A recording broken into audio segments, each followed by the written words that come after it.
Bonjour et ravi de vous retrouver pour une nouvelle émission d'Alternative, votre émission en partenariat avec l'Université internationale de Rabat. Alternative, vous le savez maintenant, c'est l'essentiel de l'actualité nationale, africaine, internationale, décryptée par des experts et des personnalités en une dizaine de minutes. Bref, un regard alternatif du Sud, de l'Afrique et du Maroc. Le Maroc qui, à l'instar du monde entier, célèbre la journée du 8 mars. Alors, en 2025, en ce 8 mars 2025, journée internationale des droits de la femme, que pouvons-nous dire des avancées en la matière ? Le principe d'égalité, le principe de l'égalité est l'un des piliers des droits humains conçus sans distinction. Il doit concrétiser l'égalité des citoyennes et des citoyens devant la loi et affirmer les mêmes droits et obligations. Pourtant, aujourd'hui, l'inégalité du genre persiste au Maroc comme ailleurs. À l'occasion du 23e anniversaire de son accession au trône, Sa Majesté, le roi Mohammed VI, avait affirmé, je cite, « Nous veillons à ce que le code de la famille soit empreint de modération, d'ouverture d'esprit, dans l'interprétation des textes, de volonté de concertation et de dialogue, et qu'il puisse compter sur le concours de l'ensemble des institutions et des acteurs concernés. » Fin de citation. Alors, le processus de révision du Code de la famille, la Moudawana, avance progressivement vers sa phase d'aboutissement. Que ce soit protection des intérêts de la famille, de la femme, des enfants. Pour certains experts, le débat est plus apaisé, plus ouvert que les précédents. Qu'en est-il véritablement ? Quel état des lieux pouvons faire aujourd'hui ? Notre invitée est une militante de la première heure des droits de la femme marocaine. Madame Karima El-Chartri est enseignante également des sciences et techniques à Mohammedia, mais aussi auteur et écrivain, nous le verrons. Bonjour à vous et bienvenue dans Alternative. Bonjour à vous et merci pour votre invitation.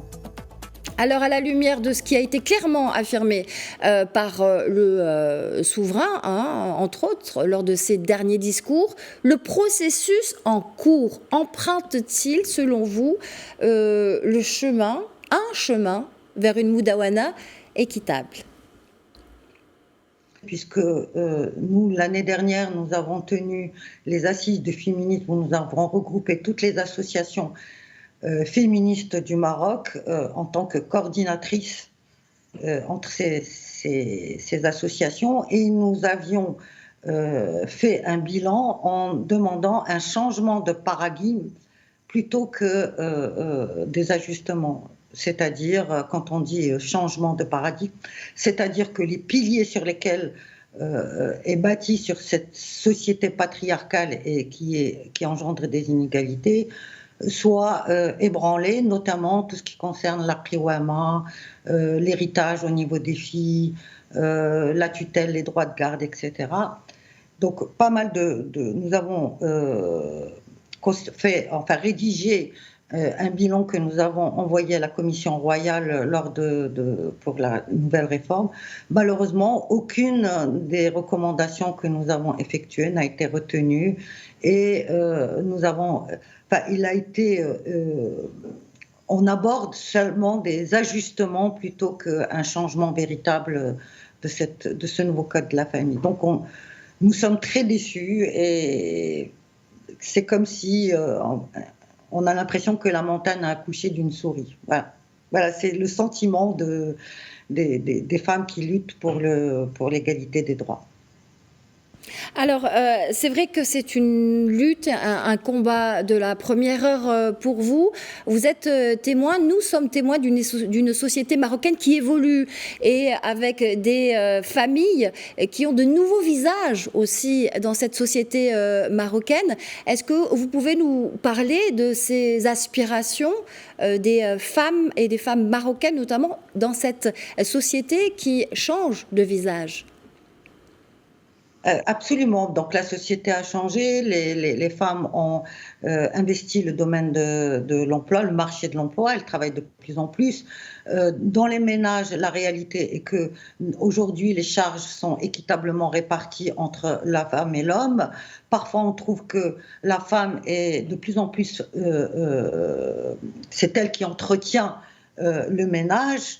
malgré toutes ces avancées, c'est-à-dire que ces faits sont là, on peut les constater sur le terrain, malgré tout, les mentalités n'ont pas changé et on continue de garder la qiwama, c'est-à-dire de considérer l'homme comme étant le pourvoyeur des fonds au sein d'un ménage, ce qui évidemment lui donne la supériorité économique. Et ça, c'est ce que nous voulions absolument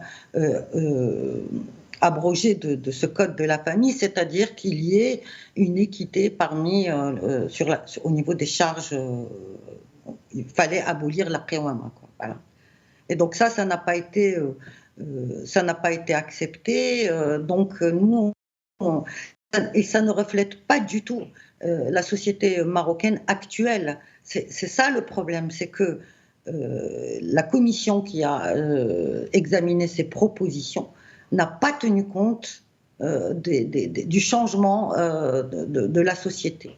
Donc ce code de la famille ne correspond plus à rien, il correspond à quelque chose qui a existé peut-être, c'est une photographie de la société marocaine d'il y a peut-être 30, 40 ans, 50 ans, plus celle d'aujourd'hui. Or le code de la famille doit être toujours en avance et doit suivre l'évolution de la famille au cours du temps. Il faut que ce soit un référentiel qui soit dynamique et non pas qui soit figé dans le temps par une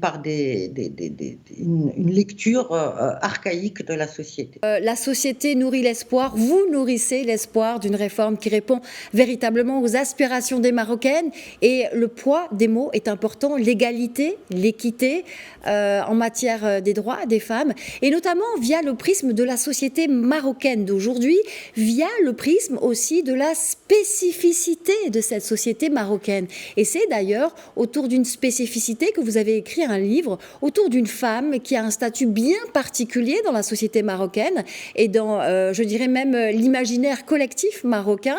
Vous avez écrit un livre qui s'appelle Taxi Terminus, autour du statut de la mère, un ouvrage qui explore en profondeur cette spécificité justement qu'incarne la mère dans la société marocaine. Votre roman donc s'appelle Taxi Terminus. Est-ce que vous pouvez nous en parler ? Absolument. Bon, mes écrits s'inspirent surtout de la société donc marocaine. Et là, j'ai voulu explorer les dynamiques familiales au sein d'une famille marocaine qui représente 90%, c'est-à-dire de classe sociale extrêmement courante au Maroc. Et donc, j'ai voulu la mère. Si on est une société patriarcale, et on doit l'avouer, c'est le cas, si le père est le représentant de la société, enfin le représentant de la famille au sein de la société, dans le public, au sein de la famille, c'est manifestement la mère qui est la colonne vertébrale de cette famille. Or, parce que bon, c'est la colonne vertébrale, c'est elle qui éduque les enfants, c'est elle qui est le plus près des enfants, c'est elle qui transmet les valeurs, c'est elle qui véhicule les traditions. Or, il se trouve qu'au sein de cette famille, les relations entre la mère et le fils est différente qu'entre la mère et les filles aussi. Et il y a même une différence entre le ressenti de l'éducation sur les deux filles. Au niveau des deux filles, c'est-à-dire la cadette ne va pas ressentir la même chose que la benjamine et ainsi de suite. Et c'est cette dynamique-là que j'ai voulu explorer dans la mesure où lorsque la mère, il y a un deuil, c'est-à-dire que la mère se meurt, il y a une explosion de ce noyau, donc de cette cellule familiale, et chacun veut récupérer son individualité, ce qui génère bien évidemment des conflits et des drames, parce que chacun essaie de faire son deuil comme il peut ou comme il veut, en fait. Voilà, c'est de quoi parle ce livre, et je pense que c'est important parce que le rôle de la mère dans notre société, et je pense qu'en tant que féministe, on a tendance à penser que l'égalité des droits de la femme passe nécessairement par l'acceptation de cette émancipation par l'homme, mais il me semble que d'abord, dans un premier temps, il faut que ce soit la femme qui en soit convaincue Et si nous arrivons à convaincre les femmes de cette nécessité d'émancipation, la femme, enfin, je veux dire qu'on obtiendra nos droits. Je ne suis pas la première à l'avoir dit, Taha Hussein l'a dit, seule une génération de femmes émancipées donneront une génération d'hommes libres. Parce que c'est la mère qui véhicule justement les traditions et qui peut éventuellement changer son éducation vis-à-vis de sa fille ou de son fils. Et ça va complètement changer l'aspect de la société et qui sera beaucoup plus mûr pour accepter les droits de la femme et l'émancipation de la femme. Merci infiniment, Kalima El-Chalqi, d'avoir été l'invitée d'Alternative. Je rappelle que vous avez écrit Taxi Terminus, qui a d'ailleurs reçu le premier coup de cœur du prix littéraire René Depestre 2023. Voilà, merci à vous. Merci à vous. Merci à vous. Et merci à vous, c'est la fin d'Alternative. À la semaine prochaine.